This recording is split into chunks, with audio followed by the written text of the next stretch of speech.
نحمدہ ونصلی علی رسولہ الکریم اما بعد فاعوذ باللہ من الشیطان الرجیم بسم اللہ الرحمن الرحیم رب اشرح لی صدری ویسر لی امری واحلل عقدۃ من لسانی یفقہوا قولی۔ السلام علیکم ورحمۃ اللہ وبرکاتہ۔ صراط مستقیم میں آپ سب کو خوش آمدید۔ پچھلے سبق میں اللہ تعالیٰ فرماتے ہیں کہ جو لوگ ایمان لائے اور ہجرت کی اور اپنے اموال اور جانوں سے اللہ کی راہ میں جہاد کیا، اللہ کے ہاں ان کا بہت بڑا درجہ ہے اور ایسے ہی لوگ کامیاب ہیں۔ اللہ تعالیٰ فرماتے ہیں کہ ان کا پروردگار انہیں اپنی رحمت اور رضامندی کی خوشخبری دیتا ہے اور ان کے لیے ایسے باغات ہیں جن کی نعمتیں دائمی ہیں، وہ ان میں ہمیشہ رہیں گے، بلا شبہ اللہ کے ہاں ان کے لیے بہت بڑا اجر ہے۔ اللہ تعالیٰ فرماتے ہیں کہ اے ایمان والو، اگر تمہارے باپ اور تمہارے بھائی ایمان کے مقابلے میں کفر کو پسند کریں تو انہیں بھی اپنا رفیق نہ بناؤ، اور تم میں سے جو شخص انہیں رفیق بنا لے تو ایسے ہی لوگ ظالم ہیں۔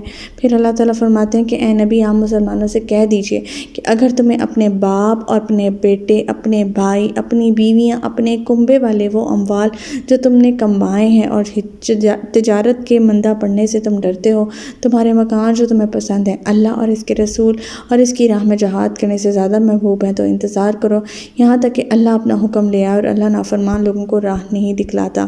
پھر اللہ تعالیٰ فرماتے ہیں کہ اللہ اس سے پہلے بہت سے موقع پر تمہاری مدد کر چکا ہے اور حنین کے دن بھی تمہاری مدد کی تھی، جبکہ تمہیں اپنی کثرت پر ناز تھا، مگر وہ کثرت تمہارے کسی کام نہ آئی، اور زمین اپنی فراخی کے باوجود تم پر تنگ ہو گئی اور تم پیٹھ دکھا کر بھاگ کھڑے ہوئے۔ ہمارا آج کا سبق آیت نمبر 26 سے لے کر آیت نمبر 30 تک ہے، تو آج کا سبق شروع کرتے ہیں۔ بسم اللہ الرحمن الرحیم۔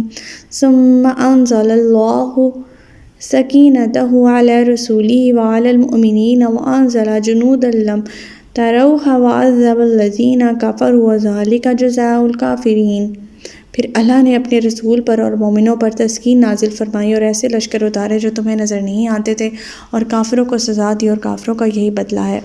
مدد کی کئی صورتیں جو غزوہ بدر میں ہم نے پڑھی ہیں، جیسے اونگ طاری کر کے مسلمانوں کو تسکین بخشی تھی اللہ تعالیٰ نے، فرشتوں کا نزول جو اس جنگ میں نہیں لڑے تھے بلکہ صرف کافروں کو مرعوب کرنے کے لیے بھیجے گئے تھے، اور تیسری قسم کا ذکر درس الحدیث میں ہے۔ مدد کی انہی صورتوں سے پہلے اللہ تعالیٰ نے بدر اور احد میں بھی مسلمانوں کی مدد فرمائی تھی، اور اللہ تعالیٰ نے یہاں پر حنین کے موقع پر بھی مسلمانوں کی مدد فرمائی۔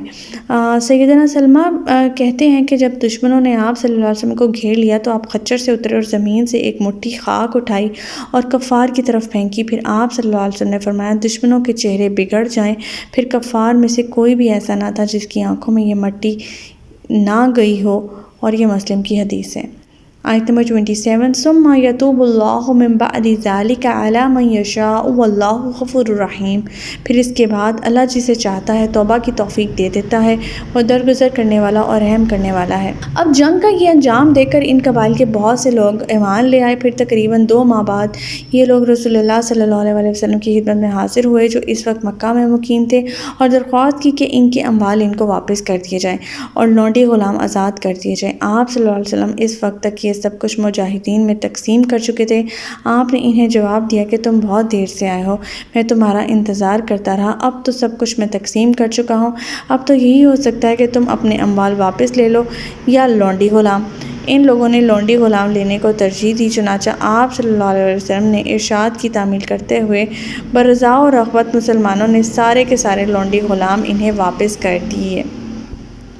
آیت نمبر 28۔ یا ایھا الذین آمنوا انما المشرکون نجس فلا یقربوا المسجد الحرام بعد عامهم ھذا وإن خفتم عیلۃ فسوف یغنیکم اللہ من فضلہ ان شاء ان اللہ علیم حکیم۔ اے ایمان والو، مشرک ناپاک لوگ ہیں، لہٰذا اس سال کے بعد وہ مسجد حرام کے قریب بھی نہ بھٹکنے پائیں، اور اگر تمہیں مفلسی کا ڈر ہو تو اگر اللہ چاہے جلد ہی تمہیں اپنی مہربانی سے غنی کر دے گا، اور اللہ سب کچھ جاننے والا اور حکمت والا ہے۔ اللہ تعالیٰ اس آیت کی روح سے مسلمانوں کو واضح حکم دے رہے ہیں کہ اب مشرکین بیت اللہ کے قریب بھی نہیں بھٹک سکتے۔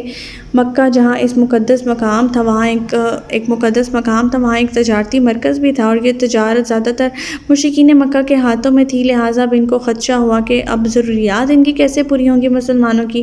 اللہ تعالیٰ یہاں مسلمانوں کو تسلی دیتے ہوئے فرماتے ہیں کہ اللہ تعالیٰ اپنی رحمت سے برکت نازل فرمائے گا اور بہت جلد مسلمانوں کو غنی کر دے گا۔ آیت نمبر 29 قاتل الذین لا یؤمنون باللہ ولا بالیوم الآخر ولا یحرمون ما حرم اللہ ورسولہ ولا یدینون دین الحق من الذین اوتوا الکتاب حتی یؤتوا الجزیات عن ید وهم صاغرون۔ اور اہل کتاب میں سے ان لوگوں کے ساتھ جنگ کرو جو نہ اللہ پر ایمان لاتے ہیں نہ آخرت کے دن پر، نہ ان چیزوں کو حرام سمجھتے ہیں جو اللہ اور اس کے رسول نے ان پر حرام کی ہیں، نہ ہی دین حق کو اپنا دین بناتے ہیں یہاں تک کہ وہ اپنے ہاتھ سے جزیہ ادا کریں اور چھوٹے بن کر رہنا گوارا کر لیں۔ یہاں پر اس آیت میں خطاب جو ہے وہ اہل کتاب سے ہے، حالانکہ وہ اللہ پر بھی اور آخرت پر بھی ایمان رکھنے کے دعویٰ کرتے تھے۔ اس آیت کا مطلب یہ ہے کہ جس طرح اللہ پر ایمان لانے کا حق ہے ویسے وہ ایمان نہیں لاتے، انہوں نے اللہ کے شریک بنائے ہیں، خود باتیں گھڑ لی ہیں، اللہ کے ساتھ منسوب کر لی ہیں، اللہ تعالیٰ کی آیات کو چھپایا، انہیں بیچا ہے، ان میں تحریف و تعویل بھی کی ہے۔ اگر وہ فی الواقع اللہ اور اس کی صفات پر ایمان لانے والے ہوتے تو یہ کام کبھی بھی نہ کرتے۔ اسی طرح ان کا آخرت پر ایمان بھی اسی طرح کا ناقص ہے کہ ہم سب بس جنت میں جائیں گے اور ہم سب شہیدے ہیں، پیغمبروں کی اولاد ہیں، ہمیں آگ چھو بھی نہیں سکتی مگر صرف چند دن۔ اسی طرح نصارہ نے کفار مسیح کا عقیدہ گھڑ لیا تھا کہ اللہ کے ہاں جو ہے وہ اب ہم بے خوف ہو کر جنت میں جائیں گے، ہمارے جو حصے کی سولی ہے کفارہ ادا کر دیا ہے۔ حضرت عیسیٰ علیہ السلام نے سولی چڑھ کر نعوذ باللہ۔ آخرت پر ایمان لانے کے یہ معنی ہے کہ انسان اس بات پر بھی یقین رکھے کہ وہاں کوئی سفارش، کوئی نسب، کوئی فدیہ کسی بزرگ کا جو ہے وہ کہ کوئی نسلی ہو، پیری مریدی کے رنگ میں ہو، کوئی بھی کام نہیں آ سکتا۔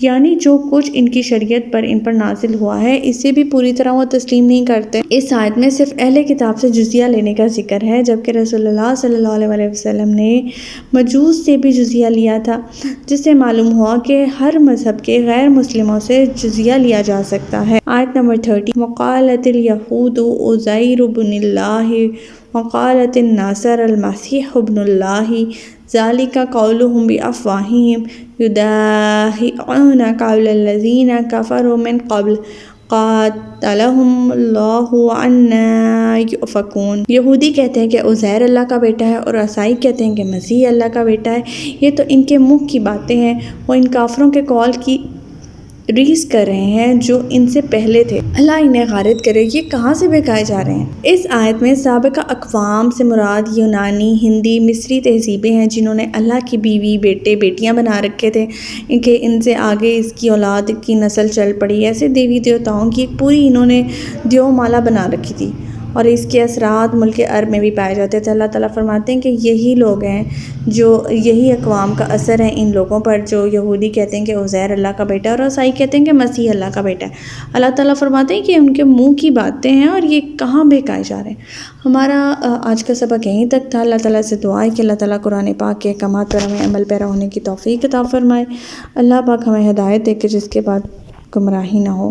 ربنا لا تزغ قلوبنا بعد إذ هديتنا وهب لنا من لدنك رحمة إنك أنت الوهاب۔ سبحانك اللهم وبحمدك نشهد أن لا إله إلا أنت أستغفرك وأتوب إليك۔ السلام علیکم ورحمۃ اللہ وبرکاتہ۔